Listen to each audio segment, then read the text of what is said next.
Good afternoon, beautiful children. How are you? Oh my gosh, I miss you so much, and I'm thinking of you.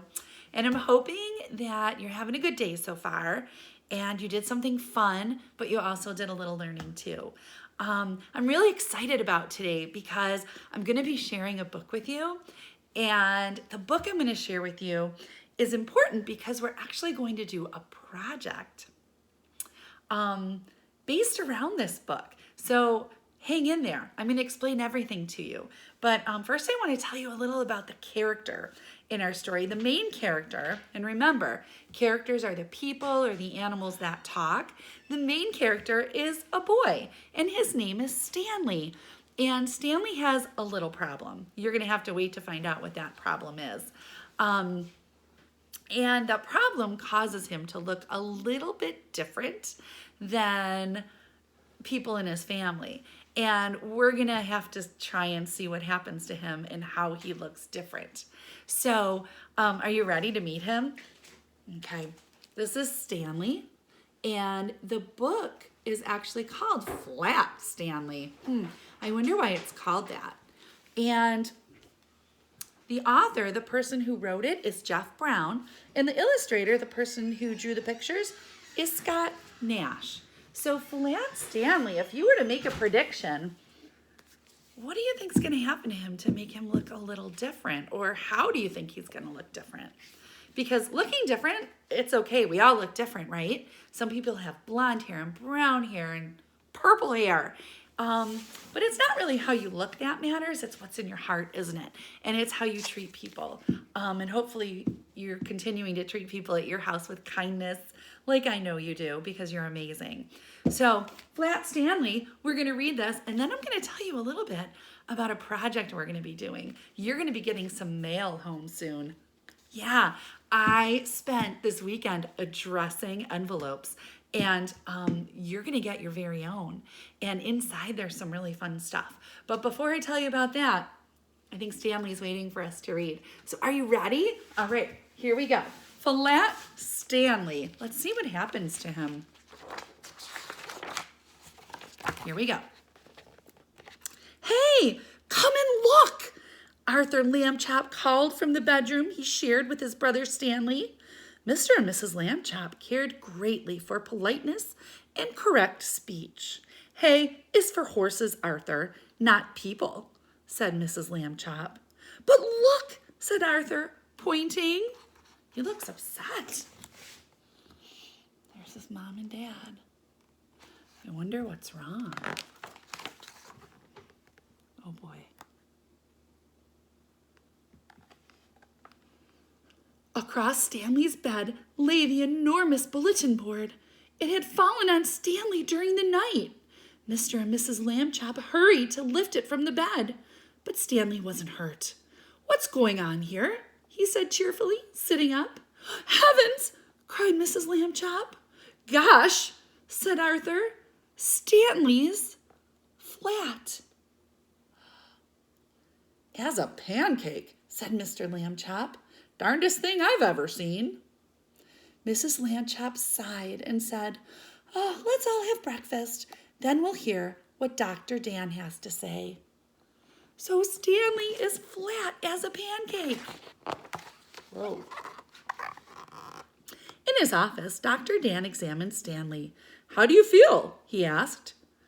I felt sort of tickly after I got up, Stanley said, but I feel fine now. Well, that's mostly how it is with these cases, said Dr. Dan.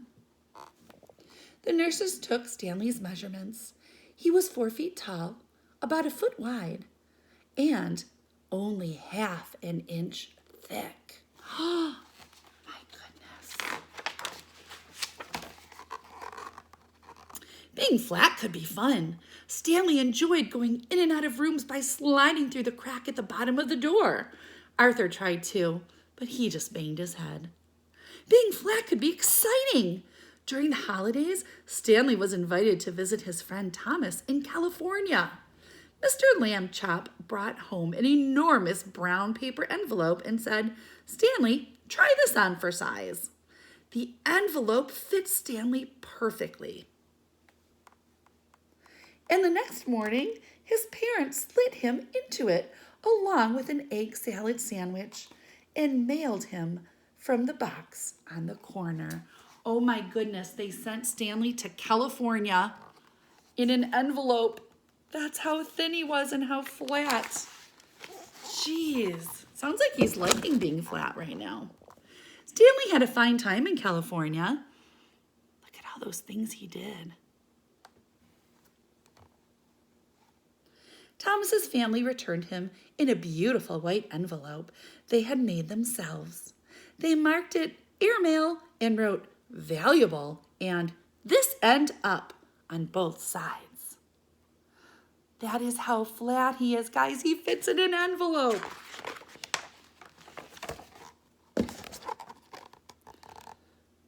In the park one Sunday afternoon, Stanley and Arthur watched some boys flying big kites. Someday, Arthur said, I would like to have a big kite. You can fly me, Arthur, Stanley said. Come on. He gave Arthur a spool of string and attached the string to himself. Then he ran across the grass to catch the wind. Up, up, up went Stanley. Arthur let out all the string, and Stanley soared high above the trees. Everyone stood still and watched. My goodness. Uh-oh, I see a problem. I can tell by his facial expression. He's not very happy. Let's see what happens. But Arthur got tired of running with the empty spool. Wedging it in the front of a tree, he went off for a hot dog. He didn't notice when Stanley became tangled in the string and was caught in the branches of a tree. Half an hour passed before Arthur heard Stanley's shouts and finally climbed up to set him free. Arthur apologized over and over, but Stanley was still cross. If you look at his face, I bet you can figure out what cross means. It means angry or mad. Very good. Oh, look at his face. What's happening here? The next morning, Mr. Lambchop and Stanley met their neighbor, Mr. O.J. Dart, director of the famous Museum of Art. Mr. Dart looked worried. Another valuable painting was stolen from the famous museum last night, he told Stanley and his father. The police suspect a gang of sneak thieves. They work at night by sneakery, which makes them difficult to catch. Stanley suddenly had an idea. He explained it to Mr. Dart. Excellent, said Mr. Dart. We'll try out your plan tonight. I wonder what Stanley's plan is. Show you, it looks like that's the museum, a picture. Oh, that evening in the museum, Mr. Dart showed Stanley the most expensive painting in all of the world. Next to it was an empty picture frame. And now, Stanley, said Mr. Dart, it's time for your disguise. Stanley showed Mr. Dart the disguise he had bought. This is a really good one, my cowboy hat and a red bandana.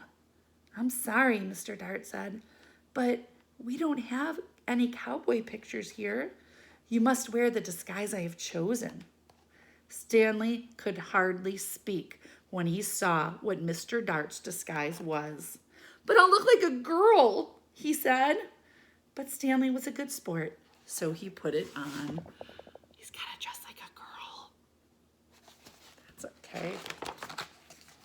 Uh-oh. There's Flat Stanley. Does not look too happy, does he? So they've got him in a picture frame. That's how flat he is. In the main hall, Stanley climbed into the empty picture frame and stood very still. Very nice, said Mr. Dart, and went off to arrange the rest of their plan. Now Stanley was alone. The hall was very dark, but enough moonlight came through the windows for him to see the world's most expensive painting. Maybe the sneak thieves won't come, he thought. And then, a glow of yellow light shone suddenly in the center of the hall. A trap door had opened in the floor. The sneak thieves, carrying lanterns, climbed up into the hall. Uh-oh. Very exciting.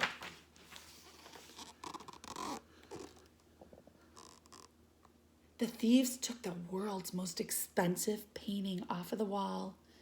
"This is Max," said the first thief, whose name was Luther. "In all of this great city, there was no one to suspect us." Then Luther saw Stanley in his frame. "I thought sheep girls were supposed to smile, Max," he said. "This one looks scared." Stanley managed a tiny smile. "Oh, she is smiling, sort of," Max said. "And what a pretty little thing she is, too." That made Stanley furious. In his loudest voice, he shouted, "Police! Mr. Dart! The sneak thieves are here!" Wow.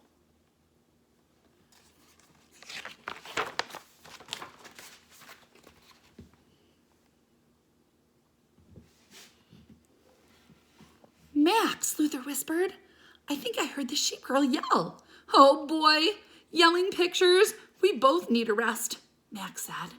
"Oh, you'll get a rest, all right," shouted Mr. Dart, rushing in with lots of policemen. "You'll get arrested, that's what." The sneak thieves were quickly handcuffed and led away to jail. The next morning, Stanley Lambchop got a medal from the chief of police. The day after that, his picture was in all the newspapers. Whoa, Flat Stanley is definitely a hero.